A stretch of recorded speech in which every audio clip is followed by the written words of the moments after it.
Senator Peters.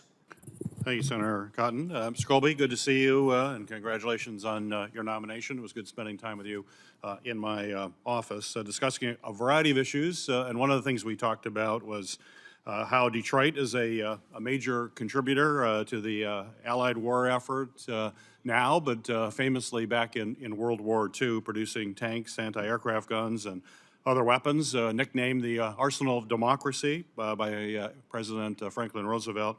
And I think you described it as the Detroit deterrent. So I liked that saying.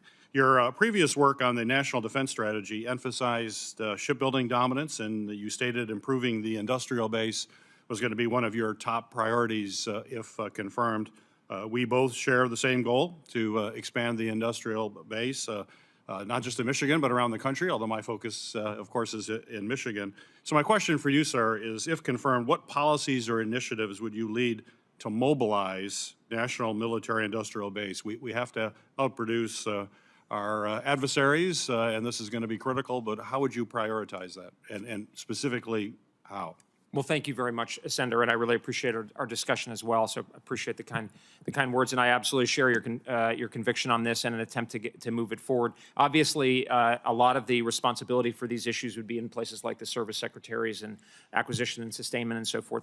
I would see my role, and I'd really welcome hearing more from you and your staff, Senator, on this topic, is really driving at a national level from the department on down. Obviously, if you look at the statutory responsibilities of the Undersecretary of Defense for Policy, it's things like the National Defense Strategy, which should be the primary guidance for the department, as well as dealing with the interagency. I think that is a very important platform and basis to engage both within and outside the department to drive what I would think of as really a national mobilization of our defense industrial base as part of a broader reindustrialization effort, because it's not going to work if it's just the defense industrial base, and try to restore some of that Detroit deterrent. Great, wonderful. Mr. Colby, there are proposals for a space-based Iron Dome for America, and that has gained certainly traction in some political circles. Despite what are known technical challenges, certainly cost concerns as well. As you know, Northcom and Southcom both face some real operational challenges now, including domain awareness gaps, critical infrastructure protection, a whole host of challenges.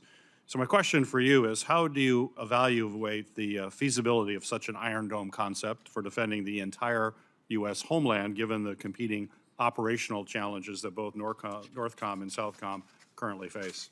Well, thanks, Senator. I understand where you're coming from. I believe in, and you know, having spent a lot of time studying the history of kind of missile defense capabilities, I think those are very valid questions. I fully support the president's EO and the Golden Dome approach, in large part because I think the range and scale and type and sophistication of missile and other unmanned threats, the homeland is growing, and so we need to keep pace with that.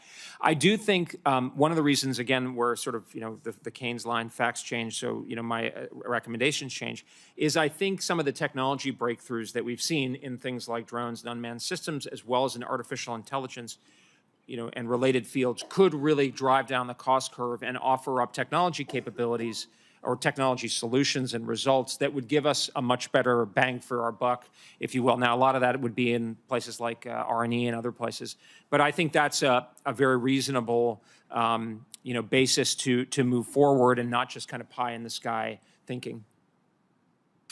As you know, the Air Force has requested billions of dollars to research and build collaborative combat aircraft, which, as you know, are the unmanned powered aircraft controlled by very advanced AI systems that can complete missions on their own or be deployed in combination with human-piloted fighters.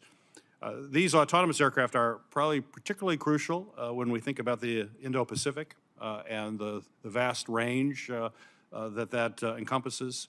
My question for you is, if confirmed, how do you see CCAs being utilized and integrated into Indo-PACOM? And is that the place where they would have probably the most use?